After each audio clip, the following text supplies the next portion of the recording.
여러분 안녕하십니까? 2022년 7월 9일 토요일 좋은 아침입니다.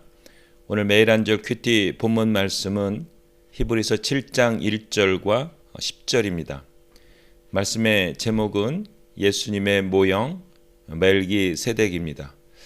본문 말씀을 요약을 하면 히브리서 저자는 예수님이 멜기세덱의 반차를 따른 대제사장이심을 설명하기 시작합니다. 먼저 멜기세덱이 레위 지파 제사장보다 위대한 제사장임을 논증합니다. 오늘 제가 묵상하는 큐티는 두 절입니다. 좀 떨어져 있지만 7장 1절과 7절입니다. 1절을 먼저 읽겠습니다. 이 멜기세덱은 살렘 왕이며 가장 높으신 하나님의 제사장이었습니다. 그는 여러 왕들을 무찌르고 돌아오는 아브라함을 맞아 축복해 주었습니다. 7장 7절입니다.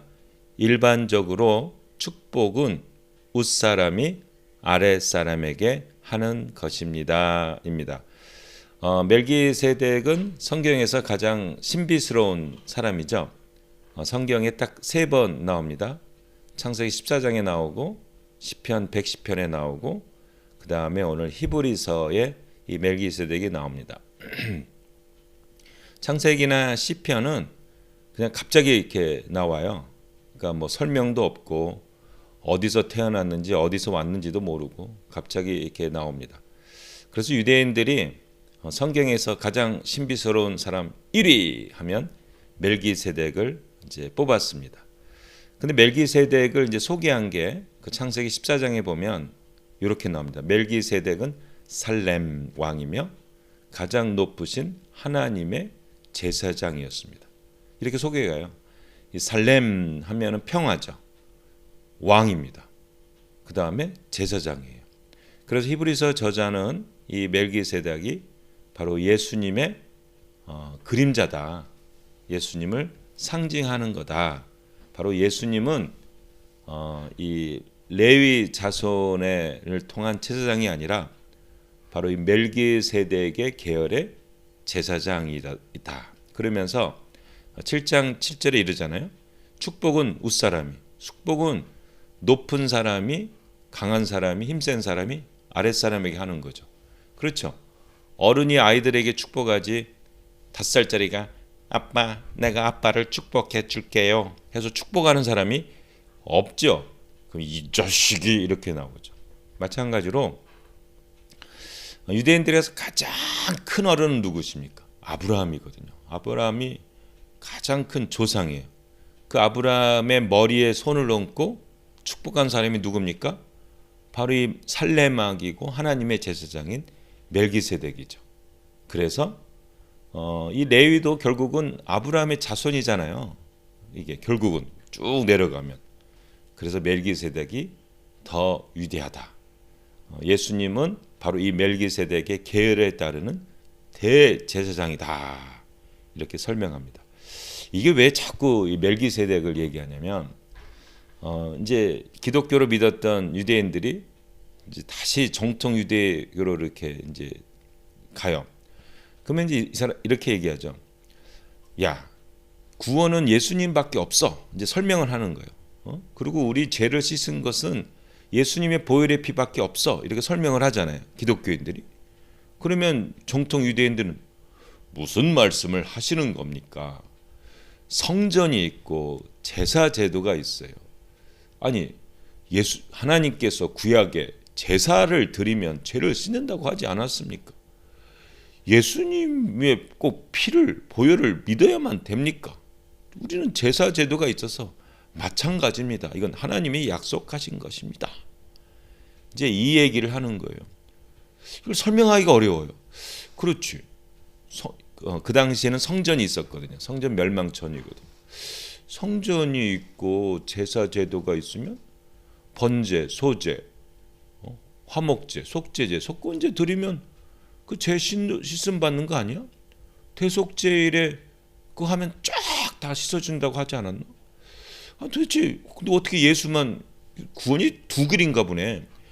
이걸 정통 유대인들이 막 개종하려고 하는 사람, 마음이 막 핍박되며 흔들리고 있는 사람들에게 막 이렇게 설명을 하는 거예요. 그랬더니 아이 그렇지, 길이 두 길인가 보다. 그래서 넘어가는 거예요. 이 성령을 체험했던 사람들.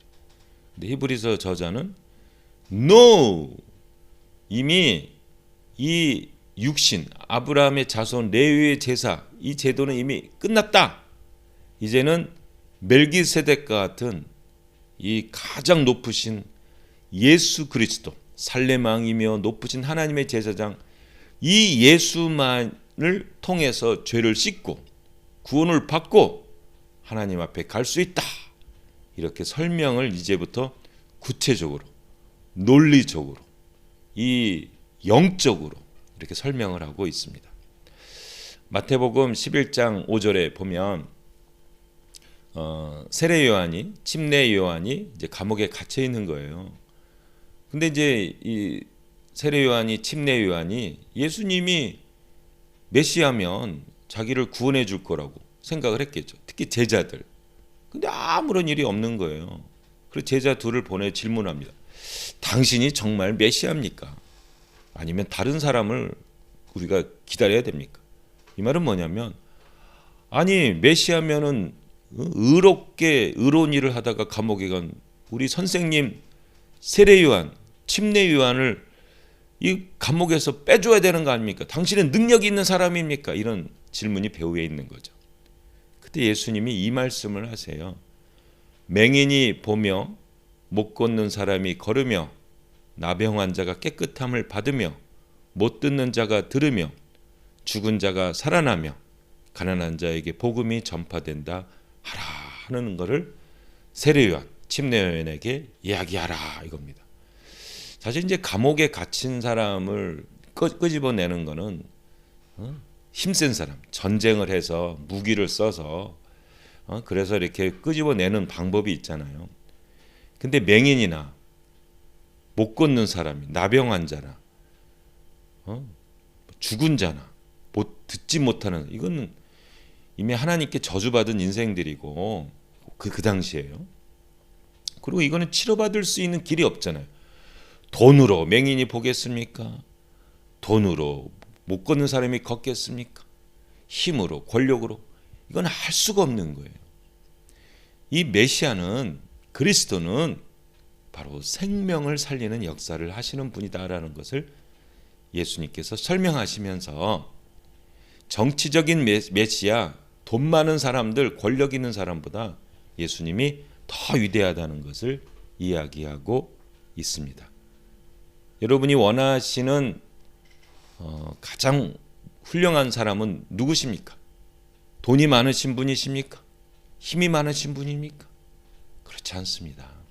맹인이 보며 못 걷는 사람이 걸으며 나병 환자가 깨끗함을 받으며 못 듣는 자가 들으며 죽은 자가 살아나는, 힘없는 가난한 자들에게 복음이 전파되어 하나님의 자녀로 변하는 이 생명의 역사를 일으키신 예수님만이 가장 위대한 우리의 살렘 왕이시며 가장 위대한 하나님의 대제사장이십니다. 이 예수님 통해 생명의 삶, 희망의 삶, 부활의 삶, 능력의 삶 살기를 예수님의 이름으로 축복합니다. 아멘.